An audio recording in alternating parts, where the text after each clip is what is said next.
At the end of every week, I go through every single matchup to find the must start and sit defenses matchup by matchup. And the reason I wait at the end of the week is because there's lots of injury updates. And we're in week 3, so obviously we're dealing with lots of them. So make sure to go down there and drop a like on this video and subscribe to the channel to show your support, because I'm one of the only fantasy YouTubers who covers defense on a consistent basis week to week. So let's go down to our first matchup right here, the Giants at the Browns this week. Now the Cleveland Browns were ending up in that top tier of my top 12 defense rankings earlier in the week. Now the Browns defense, nothing has really changed too much. Myles Garrett's going to end up playing. He's a little banged up right now, but he's going to be okay. Denzel Ward at the cornerback position, he's banged up as well. But the Browns are ending up being favorites in this game, and the reality is they're playing Daniel Jones. So it's not like... There's two parts to it, right? Number one is the Giants probably aren't going to score many points this game. You combine the points and with the spread, the Giants don't have much of an implied team total this week. And number two is that Daniel Jones is a mistake-prone quarterback. So I don't really expect the Browns defense to have the same fate that they did in the first 2 weeks, which was mediocre fantasy production.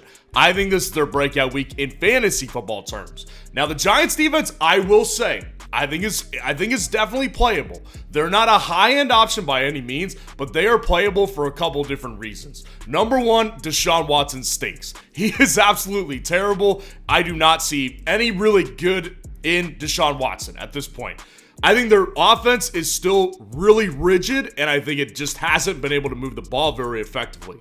Jedrick Wills, their tackle, he's also coming into the game questionable. So is there a possibility that there's a major stat game here for the Giants? I think it is possible. That's why the Giants are playable in this matchup.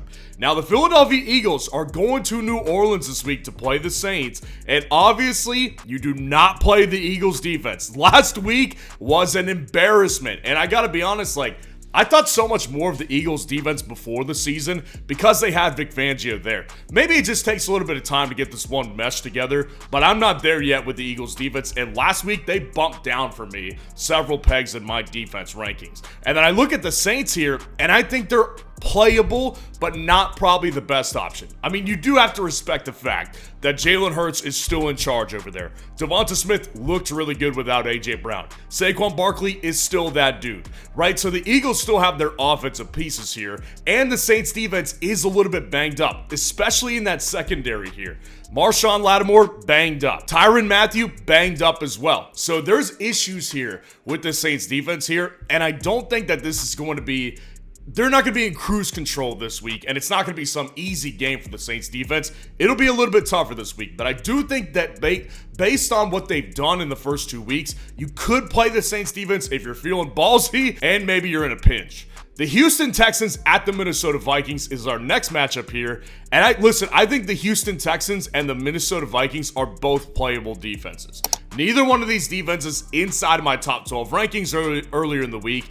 And there's several reasons why that they're not inside, right? Because obviously the Texans offense is really, really good. The Vikings offense has proven to be pretty good with Sam Darnold as well. So what's interesting to me is that this matchup here just might be more of a shootout than people think. Now, I'll temper those expectations by saying this.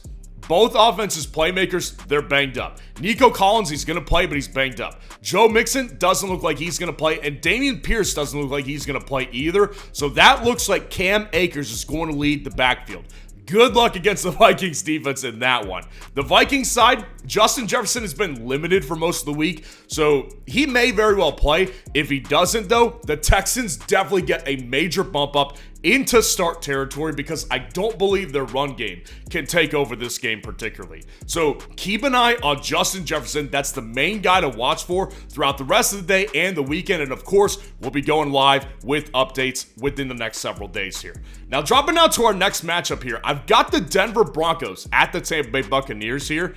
And listen, with Tampa Bay, I think they're a great start this week. The Broncos offense is anemic right now. They can't move the football. It's really bad in Denver. Not only can they not move the football, the one thing I actually thought was going to come of Bo Nix with Sean Payton was minimal mistakes.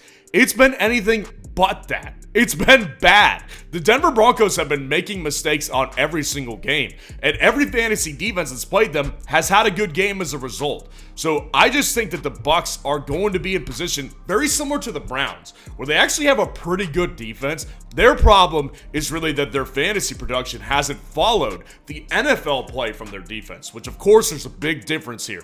But I like it this week based on the matchup versus Denver. They'll be able to hold them to very few points, and they'll also be able to create turnovers here. Now, the one thing to keep in mind here, Bucs front seven is banged up. A couple of those guys are banged up, and Antoine Winfield in the secondary is out. So maybe Denver has a little easier time not betting on it, though. I still think the Bucs defense is a really good start this week. And the Broncos defense, I considered them being playable. I don't think I'd ultimately do it. I think the Broncos defense is going to be on the field for a majority of this game, and that's just going to wear down everybody, right? So I don't think there's going to be many opportunities for the Broncos to get a bunch of sacks or a bunch of interceptions here.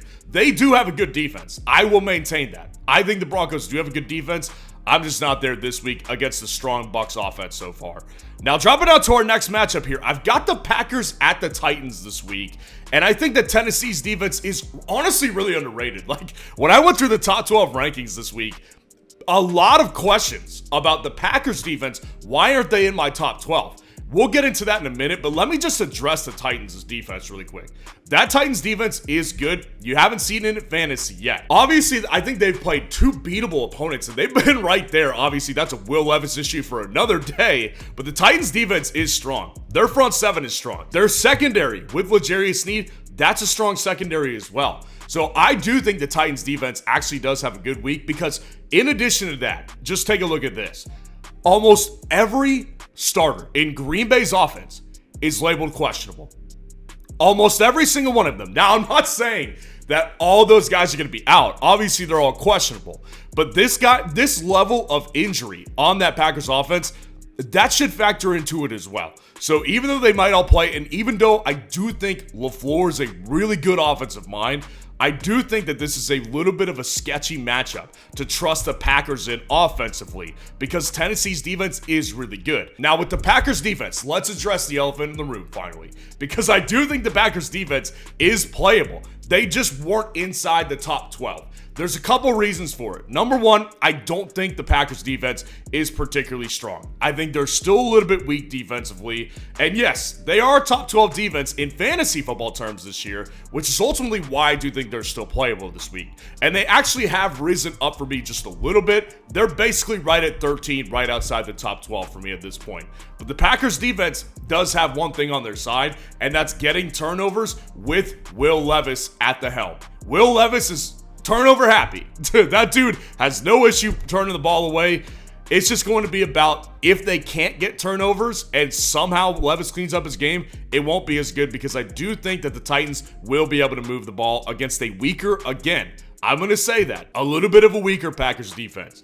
Now, the next matchup we're dropping down to is the Chicago Bears at the Indianapolis Colts.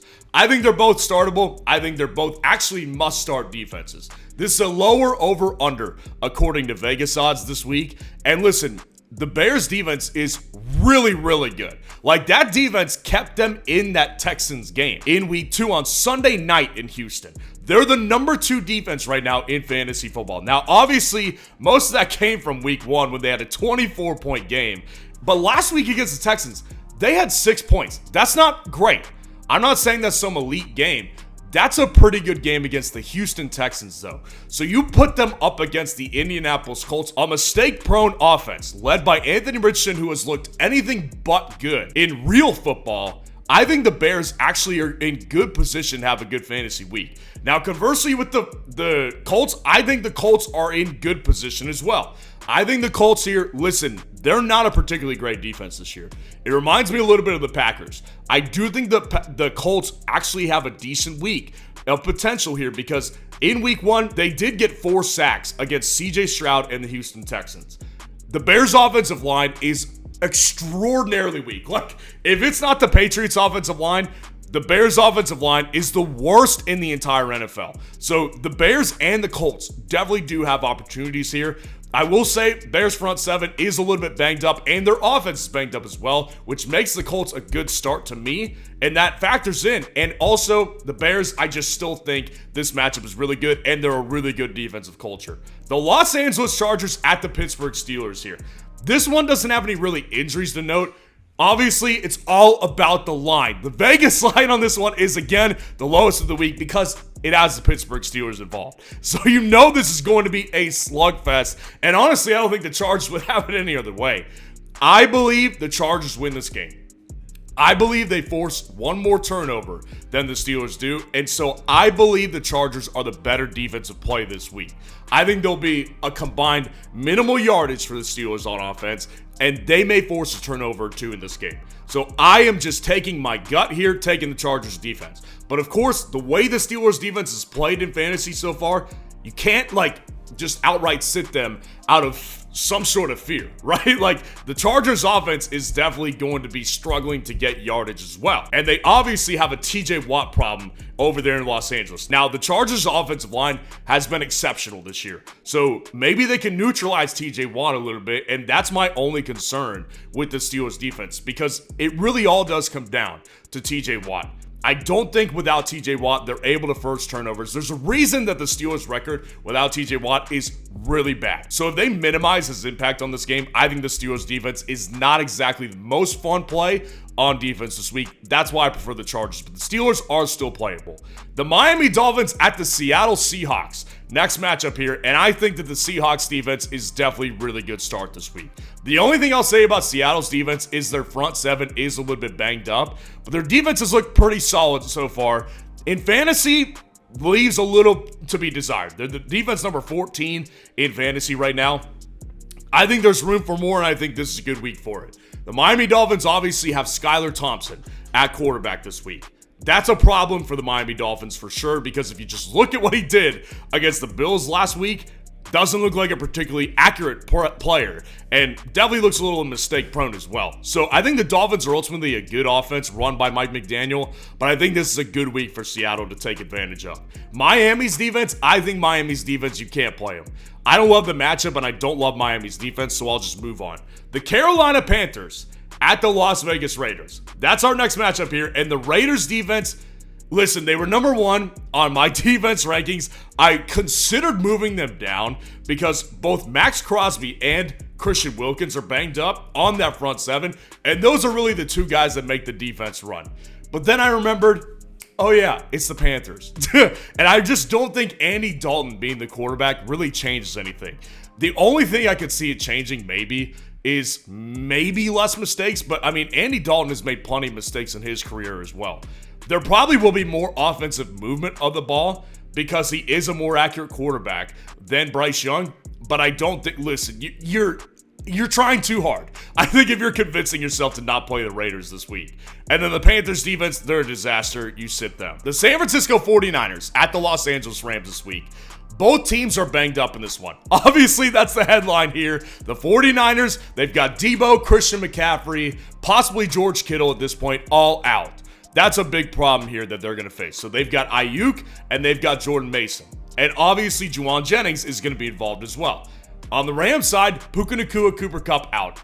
Kyron Williams, it's all going to be on him. But here's my problem with the Rams and why I ultimately think the 49ers are a good start coming off a bad week. The 49ers do have a strong front seven, and the Rams' offensive line is weak. It is really, really weak. So I think this is going to be a game where Stafford is under duress. Coming off an embarrassing loss, I just have more faith in the 49ers this week. That's why the 49ers are still a very good must-start defense. I will say, in desperation, Rams can be played. Because of the lack of weapons here in San Francisco and the fact it is a divisional matchup, I do think the Rams have merit here to be played at the defensive slot. Now, I'm not going to go out and say play them over the Steelers, play them over the Packers. I do think they're playable, though, because of San Francisco's woes offensively as far as their injuries. The Rams defense, I don't particularly love, and they haven't been good in fantasy this year. But in a divisional matchup, if you wanted to and you're really desperate, Rams can be played, I think. The Detroit Lions at the Arizona Cardinals, you don't play either defense. Neither defense has been strong in fantasy this year, and it's a really high over-under according to Vegas. I think this is going to be a shootout of all shootouts potentially of the week 3, so I would say bench both these defenses this week. The Baltimore Ravens at the Dallas Cowboys this week. Listen, the Ravens are the only playable defense to me. The Ravens defense has not been good in fantasy football. But there is one reality that really keeps me from benching the Ravens defense outright. Lamar Jackson, I've been talking about it all week. He is 20-1 in his entire career versus the NFC.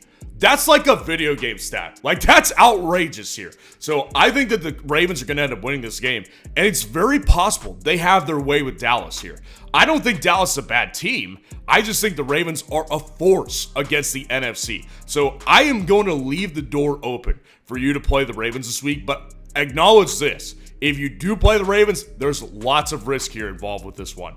The Cowboys defense, I think there's even more risk, and that's why I don't want to play them.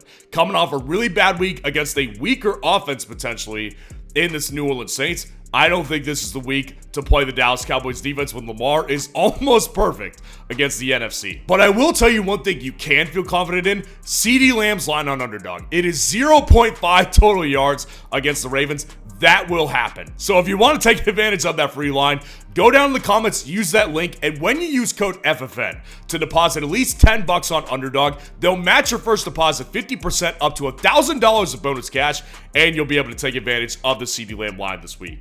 Now, jumping down to our next matchup, the Kansas City Chiefs at the Atlanta Falcons this week. I think Kansas City is still a good start. Listen, Spags is a great defensive coordinator. People need to understand that. That's the reason the Chiefs have been winning Super Bowls. Obviously, Mahomes is a major reason for it. The Chiefs defense has been a major hand in that with Steve Spagnuolo. So I think that against the Falcons, it's a much tougher matchup than it was against the Eagles last week for the Falcons. So I personally think that Kirk is going to struggle more in this game than he did against the Eagles here. So I think the Chiefs are startable. They're not the best must start. They were obviously in the last tier of the top 12 rankings. So I wouldn't say go out and make room for the Chiefs to be your defense, but they're definitely playable for sure and a good low-end must start.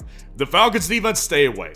I would say that there was an ounce of me that said maybe they're playable because of maybe some offensive imbalance without Pacheco. I'm not gonna say to start them until we see maybe there's going to be leakage in that Kansas City offense. The Jacksonville Jaguars at the Buffalo Bills. You start the Buffalo Bills. Listen, their best linebacker, Terrell Bernard, he's out. That is a problem here for the Bills. But there's a reality here. The Jags are not good. They're not very good. My bold prediction of the week is if this game goes away, I think it goes, and the Jags get crushed, I think Doug Peterson could be fired by Tuesday. I honestly believe that. So this is a Monday night game. I think the Bills hammer the Jags, and Jags, you can't play them. They're not only not good defensively, Buffalo's rolling offensively. The Washington Commanders at the Cincinnati Bengals. Last Monday night game, it's a doubleheader. I hate those games, but you do not play either defense. The Bengals defense showed signs of life against the Kansas City Chiefs. Ultimately, I think the Commanders are not bad offensively. They can move the ball. So I would not play the Bengals defense, and you absolutely do not play the Commanders defense in this game. So let me know how your team is looking so far in week 3. And if you want to see the top 12 defense rankings and where all these defenses lined up, click on this video right here.